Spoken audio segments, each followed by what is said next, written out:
Friends, ಇವತ್ತು ಹೊಸ interesting topic ಜೊತೆಗೆ ಮತ್ತೆ ಬಂದಿದ್ದೀನಿ. ರಿಪೀಟಾಗಿ ಅದೇ ಟಾಪಿಕ್ ಮಾತಾಡಿದರೆ ನಿಮಗೂ ಬೋರ್ ಆಗುತ್ತೆ, ನಮಗೂ ಬೋರ್ ಆಗುತ್ತೆ. ಅದಕ್ಕೆ ಇವತ್ತು ಹೊಸ ಟಾಪಿಕ್ ಏನು ಗೊತ್ತಾ, ವೆಯ್ಟ್ ಲಾಸ್ ನಮ್ಮ ಡೈಲಿ ರುಟೀನಲ್ಲಿ ನಾವು ಹೆಂಗೆ ಮಾಡಬೇಕು.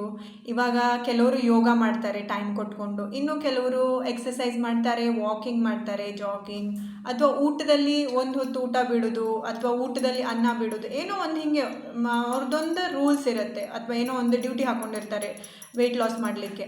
ಅದೆಲ್ಲದರ ಜೊತೆಗೆ ಇವತ್ತು ನಾವು ಡಾಕ್ಟ್ರದ್ದು ಸಲಹೆ ತೊಗೊಂಡು ನಾವು ನಮ್ಮ ವೆಯ್ಟ್ ಲಾಸ್ ಹೆಂಗೆ ಮಾಡ್ಕೋಬೇಕು ಅಂತ ನಾವು ಮಾತಾಡೋಣ.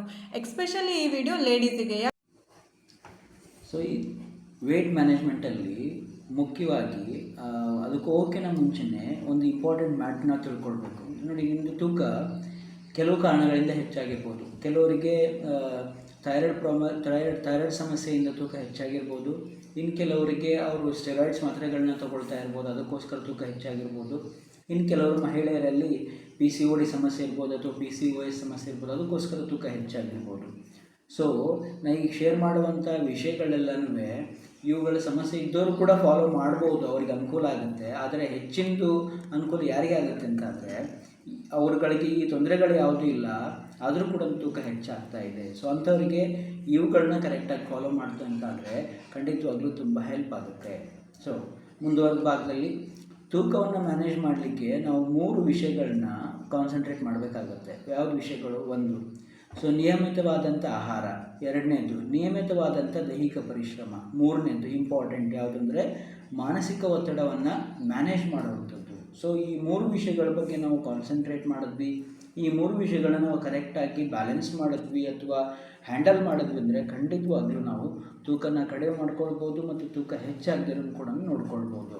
ಹಾಗಾದರೆ ಮೊದಲನೇದಾಗಿ, ಸೊ 1ನೇದೇನು? ನಿಯಮಿತವಾದಂಥ ಆಹಾರ. ನಾವು ತುಂಬ ಜನರಿಗೆ ಏನು ತಿಳ್ಕೊಂಡಿದ್ದೀವಿ ಅಂತಂದರೆ, ಊಟನ ಸ್ಕಿಪ್ ಮಾಡೋದ್ರಿಂದ, ಆಹಾರನ ತಗೊಳ್ಳದೇ ಇರೋದ್ರಿಂದ ನಾವು ಸಣ್ಣ ಆಗ್ಬೋದು ಅಂತ ತಿಳ್ಕೊಂಡಿದ್ದೀವಿ. ಆದರೆ ಅದು ತಪ್ಪಾಗ್ತದೆ. ಯಾಕೆಂದರೆ ನಾವು ನಿಯಮಿತವಾಗಿ ಟೈಮ್ ಸರಿಯಾಗಿ ಊಟ ಮಾಡದೇ ಹೋದರೆ, ನಾವೇನು ಊಟ ಮಾಡ್ತೀವಲ್ಲ ಅದು ಸರಿಯಾಗಿ ಜೀರ್ಣ ಆಗ್ದಿರ ಅದೇನಾಗುತ್ತೆ, ನಮ್ಮ ಡೈಜೆಸ್ಟಿಫೈಯರ್ಗೆ ತೊಂದರೆನೂ ಕೊಡುತ್ತೆ, ಮತ್ತು ಅದು ಹಂಗೆ ಫ್ಯಾಟಾಗಿ ಕನ್ವರ್ಟ್ ಆಗಲಿಕ್ಕೆ, ಫ್ಯಾಟಾಗಿ ಸ್ಟೋರ್ ಆಗಲಿಕ್ಕೆ ಶುರು ಆಗುತ್ತೆ. ಹಾಗಾಗಿ ತೂಕ ಹೆಚ್ಚಾಗುವಂಥ ಕಾರಣ ಆಗುತ್ತೆ. ಹಾಗಾಗಿ ಮೊದಲನೇದಾಗಿ ನೀವೇನು ಮಾಡಬೇಕು, ಟೈಮ್ ಸರಿಯಾಗಿ ಊಟ ಮಾಡಬೇಕು. ಒಂದು ನಿಯಮಿತವಾದ, ಇವತ್ತೇನು ಊಟ ಮಾಡ್ತೀರಾ ಪ್ರತಿದಿನ ಕೂಡ ಅದೇ ಟೈಮ್ ಸರಿಯಾಗಿ ಊಟ ಮಾಡಿದ್ರಿ ನೀವಂದರೆ ಡೈಜೆಸ್ಟಿವ್ ಜ್ಯೂಸಸ್ ಕರೆಕ್ಟಾಗಿ ಸೆಕ್ರೇಷನ್ ಆಗ್ತದೆ, ಡೈಜೆಸ್ಟಿಫೈಯರ್ ಕರೆಕ್ಟ್ ಇರುತ್ತೆ. ನೀವೇನು ಊಟ ಮಾಡ್ತೀರಾ ಅದನ್ನ ಕರೆಕ್ಟಾಗಿ ಡೈಜೆಸ್ಟ್ ಮಾಡುತ್ತೆ.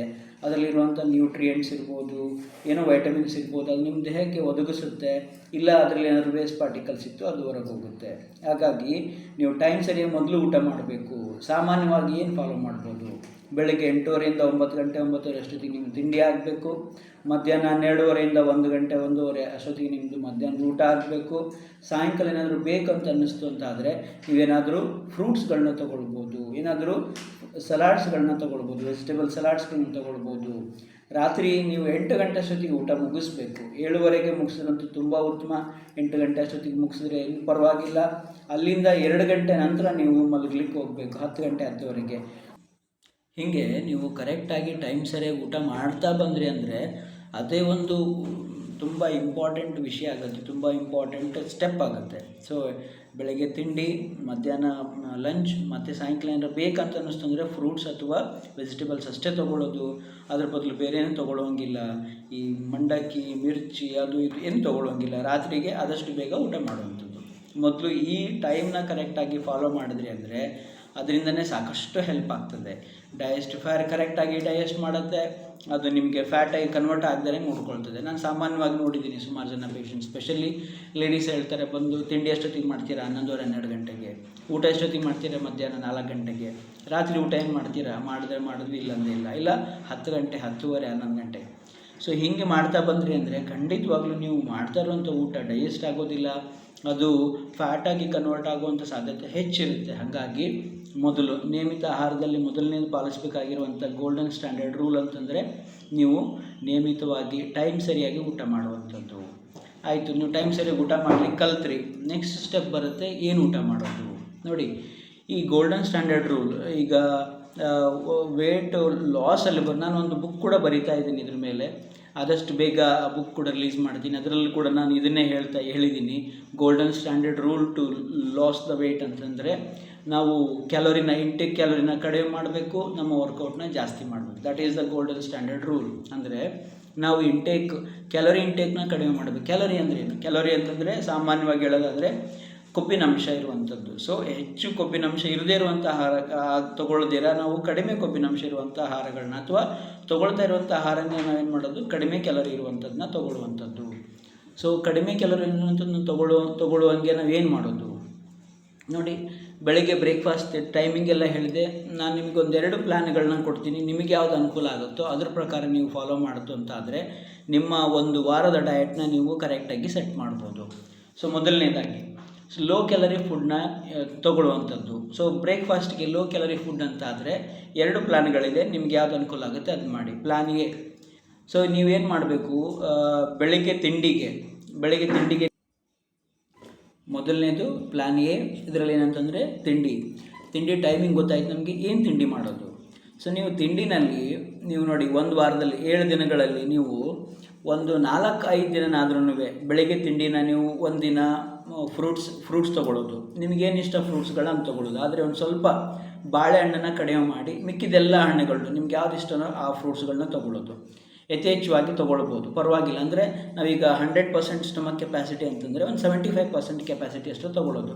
ಮಿಕ್ಕಿದ್ದು 25%ನ ನಾವು ನೀರಿನಿಂದ ತುಂಬಿಸೋದು. ಫೈನ್.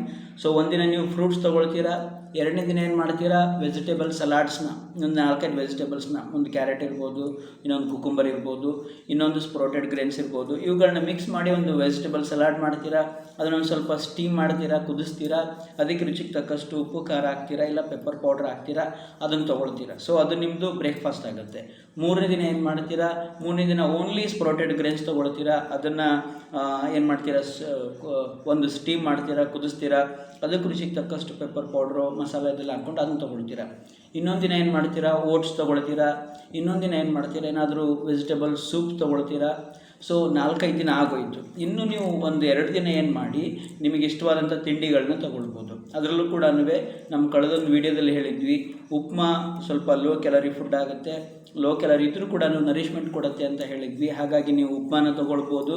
ಇನ್ನೊಂದು ದಿನ ನಿಮಗೆ ಬೇಕಾದಂಥ ಸೊ ಇವತ್ತು ನಮ್ಮ ಡಾಕ್ಟ್ರು ಹೇಳಿಕೊಟ್ರು. ಆ್ಯಕ್ಚುಲಿ ಟಾಪಿಕ್ ತುಂಬ ದೊಡ್ಡದಿದೆ ಅಂತೆ, ಅದಕ್ಕೆ ಇವತ್ತು ಒಂದಿಷ್ಟು ಮ್ಯಾಟ್ರನ್ನು ಹೇಳಿದ್ದಾರೆ. ಇನ್ನೂ ತುಂಬ ಇದೆ ವೆಯ್ಟ್ ಲಾಸ್ ಬಗ್ಗೆ ಮಾತಾಡೋಕ್ಕೆ. ಸೊ ಕಮ್ಮಿಂಗ್ ವೀಡಿಯೋಸಲ್ಲಿ ನಾನು ಅಪ್ಲೋಡ್ ಮಾಡ್ತೀನಿ. Thank you.